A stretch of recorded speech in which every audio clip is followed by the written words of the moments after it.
มันหลายนี่ไหมอยู่เห็ดออกมาให้ดิ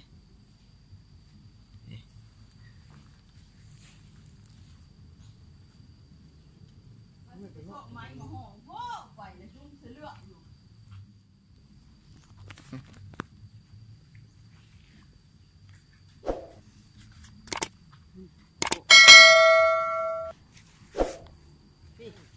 พี่มันออกลงไปพูดฮอดพุ่นโอ้อันดอกในหน่อยก็ยังมีอยู่ดิไปเหยียบมันได้พอมือ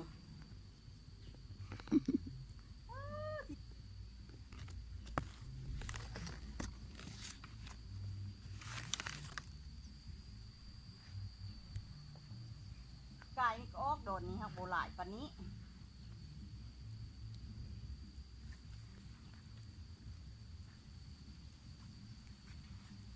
อันบางคนเขามี